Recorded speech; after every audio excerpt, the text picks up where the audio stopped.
रेसिपीला सुरुवात करण्याच्या अगोदर तुम्ही माझ्या चॅनलला सबस्क्राईब केलं नसेल तर प्लीज माझ्या चॅनलला सबस्क्राईब करा आणि जेवढं होईल तेवढं शेअर आणि लाईक करायला विसरू नका.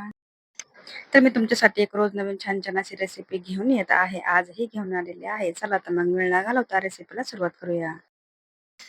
तर तुम्ही सर्वात आधी पाहिलं असेल की इथं आता कैरीचे सीझन आहे ना चालू झालेला आहे. तर तुम्ही पाहिलं असेल की आपण मस्तपैकी आज आहे ना आपल्या रेसिपीमध्ये खूप स्पेशल अशी रेसिपी बनवत आहे. तर तुम्ही असं पाहिलं असेल की अशी चटपटी आपली रेसिपी आहे.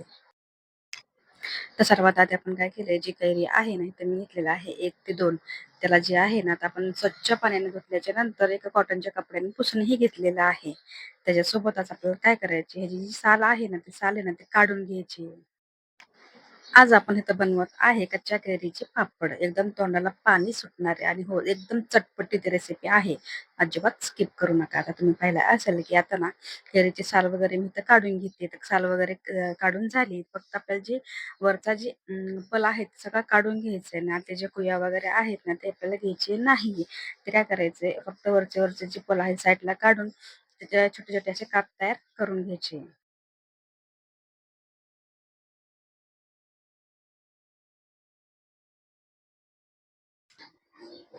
आता आपण हे जे ना छोटे-छोटेसे काप तयार करून घेतोय ना, त्याला काय करायचंय का कुकरमध्ये ॲड करायचे आणि त्याच्यात आहे ना थोडेसे 1 ते 2 काळी मिरी, 1 दालचिनीचा तुकडा कारण टेस्टसाठी आपण ते ॲड करणार आहोत. आता तुम्ही पाहिलं असेल की इथं आपण ॲड करून घेतोय.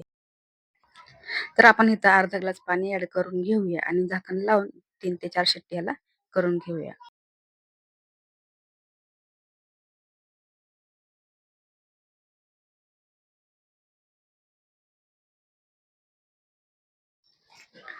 तर आपल्याला 3 ते 4 शिट्टी झाल्याच्या नंतर इथं मी झाकण उघडून पाहिलं त्याचा पूर्ण असा गाळ तयार झाला होता म्हणजे पूर्ण शिजून तयार झालेलं आहे.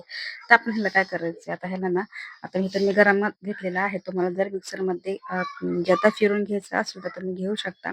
आणि नंतर तुम्ही काय केलं चाळणीच्या सहाय्याने ह्याला पूर्ण असं गाळून घेतले म्हणजे जेणेकरून काय होतं की ज्याचा पल आहे तो साईडला निघतो आणि त्याचे दसडे वगैरे जे सालीचे काही तुकडे असतील ते सगळे साईडला निघून जातात. आता तुम्ही पाहिलं असेल की मस्तपैकी ह्याचं ना एकदम एकदम पावडर अशी सॉरी पेस्ट अशी तयार झालेली आहे.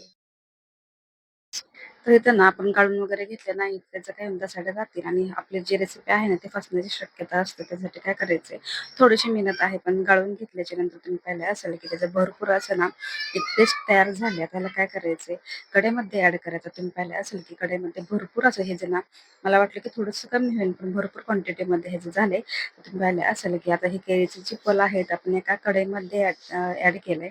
आता ह्याला काय करायचं कंटिन्युअसली चालवत राहायचं, की जेणेकरून त्याची थिकनेसपणा चांगला येत नाही.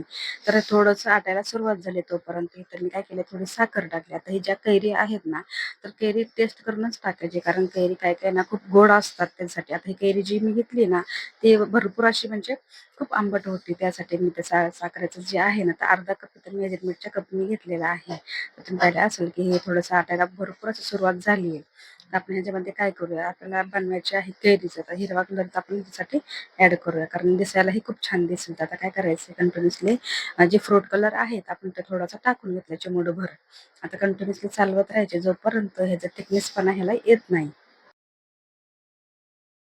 आता कैरीचा फल जे आहे तो पूर्ण आटून तयार झाले आणि होतून पाहिलं असेल की आता हे ना कढई सोडायला सुरुवात झाली. एकदम थिकनेसपणा जे आहे ना, तर परफेक्ट असा झालाय की जे ना आपण जेल टाइप बनवायला सुरुवात होईल. तुम्ही तर पाहिलं असेल की आपण ह्याला आता काय करायचं गॅसचा फ्लेम बंद करून एका प्लेटमध्ये काढून घ्यायचं. पण त्याच्या अगोदर आपल्याला इथं काय करायचंय प्लेटला ना थोडासा तेलाचा हात लावून घ्यायचं की जेणेकरून आहे ना तुमचे जे पापड आहे ना ते व्यवस्थित निघेल. तर तुम्ही पाहिलं असेल की इथं ना आपण इथं तेल लावून घेत आहे.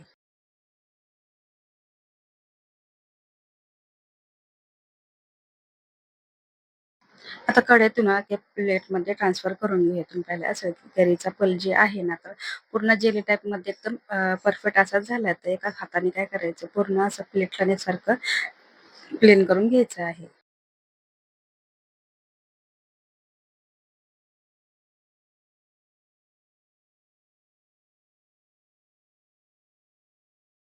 A few moments later. त्या पापडासाठी ना मी 5 ते 6 तास आहे ना ह्याला असंच ठेवलं होतं आणि हे पूर्ण सेट झाले. एका सुरीच्या साहाय्याने पूर्ण असा राउंड शेप त्याला काढून घेतला की जेणेकरून ना इझिली निघेल आणि थोडेसे असे कट करून घेतले.